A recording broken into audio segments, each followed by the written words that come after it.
नमस्कार. कथेचं नाव आहे मोहाची किमया. एका सामान्य अशा शेतकऱ्याला अचानक धनलाभ झाला. मग त्याने काय खूप शेतीवाडी घेतली, छान घर बांधलं, मुलं बाळं मोठी होऊ लागली. एके दिवशी महाराज त्याच्या घरापर्यंत पोहोचले आणि त्याच्याकडे बघून म्हणाले, अरे आता एवढी सगळी संपत्ती जमा झाली, मुलंही मोठी झाली, आता साधना कर, आत्मकल्याण करून घे, हे घर सोडून बाहेर पड. तसा तो म्हणाला, नाही नाही महाराज, हे घर काही मला सोडता येणार नाही. मी जर इथून निघून गेलो तर कोणीही चोर येऊन माझं घर लुटून नेईल. महाराज हसत पुढे निघून गेले. हा वृद्ध होऊन तिथेच मरण पावला आणि कुत्रा होऊन त्या घराच्या बाहेर जन्मला.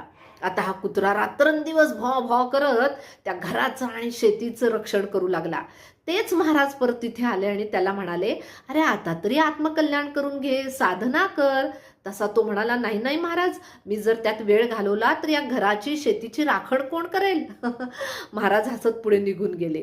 काही वर्षानंतर तो मरण पावला आणि तिथेच बैल होऊन जन्मला.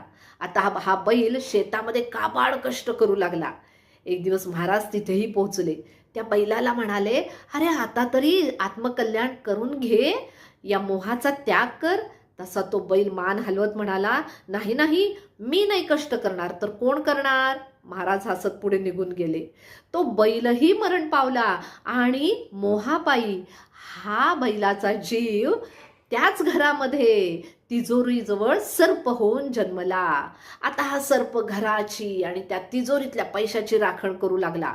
सर्प तिथे आहे म्हणतानंतर कोणीही घरातला माणूस त्या खोलीमध्ये जाईन असा झाला. मात्र या सर्पाला वाटू लागलं, माझ्या मुलाबाळांनी माझ्याजवळ यावं.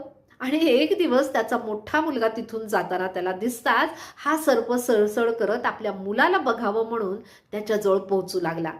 पण घरातल्या बाकीच्यांनी ते पाहून घाबरून काठ्या लाठ्यांनी त्याला मारून रक्तबंबाळ केलं. एवढ्यात ते महाराज परत तिथे पोहोचले. अरे आता तरी सुधार, या मोहाचा त्याग कर, आत्मकल्याण करून घे बा जीवा.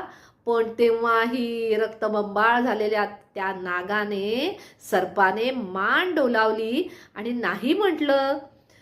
पुढे आर्त ध्यानाने तो सर्प मरून नरक गती प्राप्त करता झाला.